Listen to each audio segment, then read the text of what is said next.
அஸ்ஸலாமு அலைக்கும். Welcome to foodie with Binu channel. Hi friends, எல்லோரும் எப்படி இருக்கீங்க? நல்லா இருப்பீங்கன்னு நினைக்கிறேன். நான் இன்றைக்கி உங்களுக்கு செய்து காமிக்க போகிறது கோகோனட் ரைஸ். நல்ல சுவையாக இருக்கும். நம்ம வெள்ளிக்கிழமை, ஞாயிற்றுக்கிழமை இந்த மாதிரி ஒரு நாள் டிஃப்ரெண்ட்டாக நம்ம சாதம் செய்வோம். அது கோகோனட் ரைஸ் இப்போ எப்படி செய்யுதுன்னு பார்க்கலாம் வாங்க. நான் இப்போ என் மகன் நிற்கிறான், அதனால் அவனுக்கு எடுத்து விளம்பிட்டு நிற்கிறேன். சூப்பராகவே இருக்கும். இந்த கோகோனட் ரைஸ் நீங்கள் ஒரு தடவை சாப்பிட்டீங்கன்னா திரும்ப திரும்ப சாப்பிடுவீங்க. அவ்வளோ டேஸ்ட்டாக இருக்கும். ரைஸு சொல்லவே வேண்டாம், சாஃப்டாக இருக்கும். இப்போ 2 கப் அரிசி எடுத்திருக்கேன். நம்ம சாப்பாட்டு அரிசி தான், பொன்னி அரிசி தான்.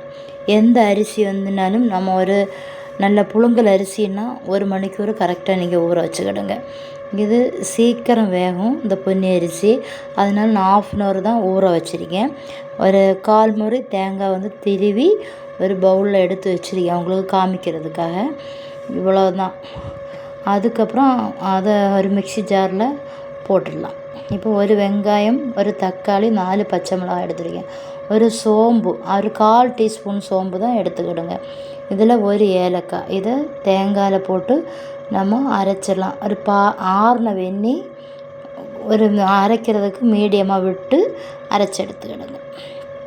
நான் எப்போவுமே வைக்கிற மாதிரி தான் நான் உங்களுக்கு காமிச்சிருக்கேன். இப்படி தான் நான் தேங்காய் பால் சாதம் வீட்டில் செய்கிறது. இப்போ இதெல்லாம் நம்ம கட் பண்ணி எடுத்துடலாம். 4 பச்சை மிளகா காரத்துக்கு, ஒரு தக்காளி, ஒரு வெங்காயம். இதை நீள வாக்கில் நம்ம கட் பண்ணி எடுக்கணும். இந்த வெங்காயத்தையும் நம்ம கட் பண்ணி எடுத்துடலாம். ஆல்ரெடி நான் சிக்கன் கிரேவி எல்லாமே போட்டிருக்கேன், அதனால் சிக்கன் கிரேவி எடுக்கலை. நான் வெங்காயத்தை இப்போ நீள வாக்கில் கட் பண்ணி வச்சாச்சு. இப்போ அரிசியும் நல்லா ஊறிடுச்சு. இப்போ நம்ம இண்டக்ஷன்லையாக நம்ம செய்ய போகிறோம். அதனால் நம்ம குக்கர் வச்சாச்சு. வச்சதுக்கப்புறம் இதில் கோகோனட் ஆயில் சேர்த்துடலாம். கீ இதில் கண்டிப்பாக சேர்க்கவே வேண்டாம். ஹோல் ஸ்பைசஸ் எல்லாமே கொஞ்சம் கொஞ்சமாக சேர்த்துக்கணும், நிறைய போடக்கூடாது, எல்லாம் கொஞ்சம்.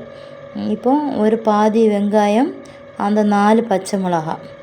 பெரிய வெங்காயம்னா பாதி போட்டு விடுங்க, சின்ன வெங்காயம்னா 1 சேர்த்தா போதும். இதை நல்லா வதக்கி விடுங்க. இப்போ தக்காளி இதையும் போட்டு 1/2 ஸ்பூன் ஃப்ரெஷ்ஷாக அரைச்ச இஞ்சி பூண்டு பேஸ்ட்டையும் போட்டு நல்லா வதக்கி விட்டுடுங்க. நல்லா வதங்கினதுக்கப்புறம் வெங்காயம் நல்லா வதங்கினதுக்கப்புறம் நான் அரிசி ஊற வச்சுருந்தேன். அது சல்லடையில் தண்ணி வடித்ததுக்கப்புறம் இந்த ஆயிலே போட்டு நல்லா வதக்கி விட்டேன். நெய் தான் இதில் போடணும்னு இல்லை, நெய் ஒன்றும் போட வேண்டாம், கோகோனட் ஆயில் மட்டும் போதும். இப்போ தேங்காய் பால் நம்ம அரைச்சி வச்சுருந்தோம் இல்லையா, அதை இதில் சேர்த்து நல்லா மிக்ஸ் பண்ணிக்கிடணும். அப்புறம் கெட்டில் வெந்நீர் நல்லா கொதிக்க வச்சுருக்கேன். முழுகிற அளவுக்கு நம்ம இதை விட்டுடலாம். விட்டுட்டு நல்லா மிக்ஸ் பண்ணிக்கிடுங்க. தண்ணி விட்டதுக்கப்புறம் நம்ம டேஸ்ட் இருக்கான்னு பார்க்கணும். அதில் சால்ட்டு குறைவாக இருக்கேன்னா ஒரு 1/4 டீஸ்பூன் சேர்த்துக்கிடுங்க. அதுக்கப்புறம் கொஞ்சம் மல்லி இலையும் இதில் போட்டு வச்சுடுங்க. போட்டுட்டு இப்போ மூடி போட்டு 2 விசில் போட்டு நம்ம எடுக்கலாம். ப்ரெஷரெல்லாம் அடங்கிடுச்சான்னு பார்க்கலாம்.